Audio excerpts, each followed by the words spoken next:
Many people say that you are a sex symbol of cinematography. Do you believe yourself to be so? And is it important for you to be liked by the audience? You know, my job is to turn up and say my lines and do it as best I can, and I try not to think about anything else. У меня такая работа прийти, прочитать строчки, и я, честно, о своем больше ни о чем не думаю. Sorry for the boring answer.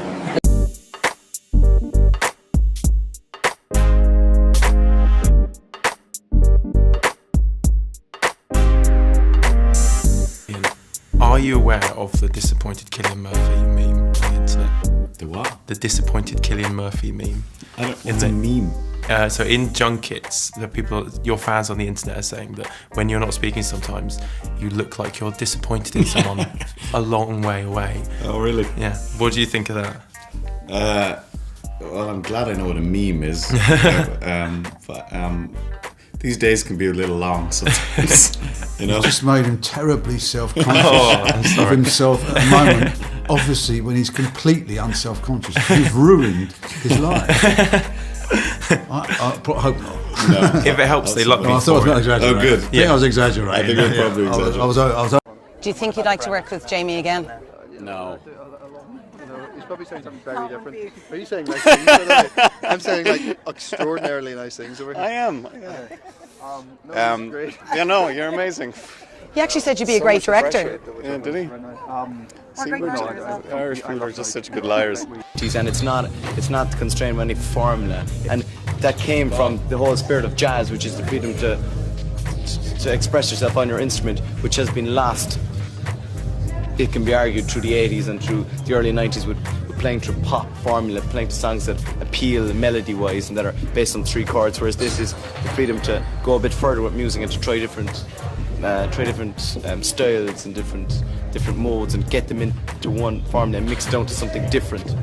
Obviously it has its roots in jazz and 70s music, but it's now moving on. It's becoming popular now, really popular, and I think it's great because now people of our age and stuff are beginning to appreciate musicianship as opposed to catchy tune, you know. They begin to appreciate live music.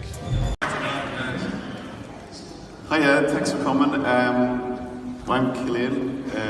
This is Jeff. We're just going to have a conversation about stuff. I don't really generally not on this side of the interaction, but I'll do my best. So, welcome to Dublin. You're 2 days away from starting filming the new series, and you've got to get the hair cut. How are you feeling, Cillian? I'm kind of getting used to it now. You know, people are going into barbers asking for a peaky. You know, it's why I don't know what they are, willfully, voluntarily. Well, we didn't really know, you know, you just gotta, you know, do the work as best you can and be as honest and truthful as you can, and then hopefully people will engage with it and invest with it, and they have, so I'm delighted. Has it got under your skin, the whole story?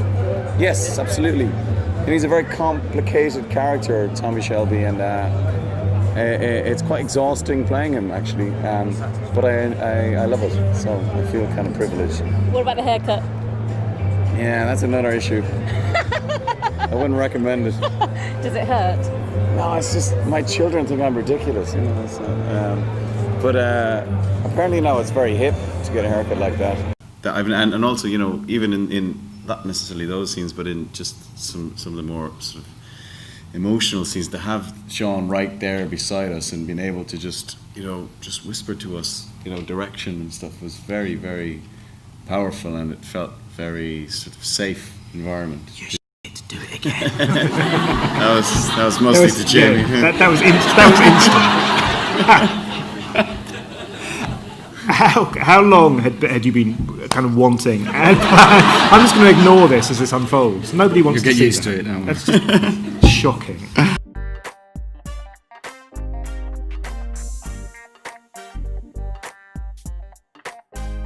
Saying before you had to swim and hold your breath for like 4 minutes. Were there some other crazy moments during filming? I did a bit of skiing, and I skied into the camera a few times. Really? Yeah. How'd you avoid getting hurt? I don't know, I just went like that. It's not in the movie, obviously. Okay, great. Well, congratulations. can't do that. That is an over-designed term, Jane.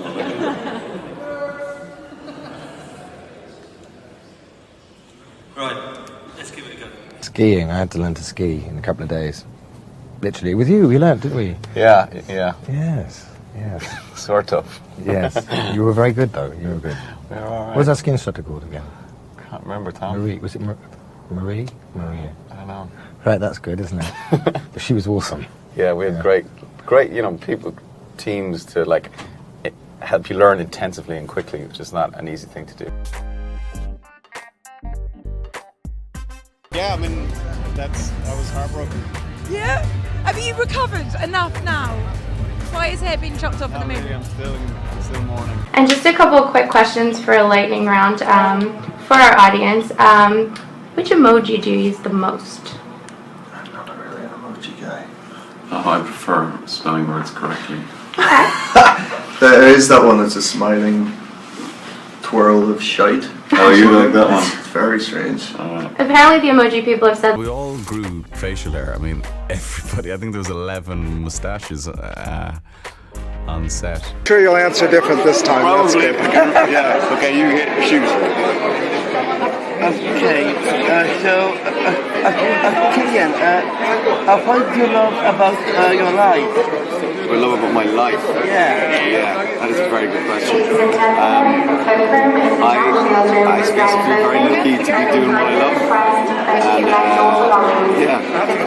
And that's really it. It's simple as that. Yeah, it's as simple as that. Great. Well, thank you for your answer. Thanks. I'm sure you've had better ones, but thank you. Of course, yeah. Thank you. Thanks. ¿Cómo estás? ¿Cómo estás? Muy bien, Cillian. Hello. Mi amigo. ¿Y tú? Eres romántico. You hope so. Oh, sí. Hasta I la hope so. vista. Ask his wife. Adiós, Cillian. Adios. Adiós, Jamie. Adios. It's Cillian. His name's Cillian, the young boy's name. I'll take that as a compliment, I think. I'm not quite sure. How fitting is it for you to be here in Birmingham for the world premiere of the second series? Yeah, it's great. I mean, the show is about Birmingham, and Steve is from Birmingham. I'm clearly not from Birmingham, but I'm loving being here and delighted that so many people turned out, and I hope they enjoy the second season. Well, I think there's a lovely tradition in storytelling of the knock on the door and who's at the door, and Tom kind of embodies that device in storytelling. He is the knock at the door, the sort of unexpected guest, and I like to think of him kind of in a very positive way as a kind of a human hand grenade, or a story hand grenade. Because when he comes and knocks at the door, things change, and he changes the dynamic of the group, and he kind of alters the course of the story. Through phases, sometimes you dream very intensely and you can remember them, and other times you don't remember them at all, you don't dream at all. And I think it tends to do with what sort of condition you're in, sort of physically and emotionally at the time.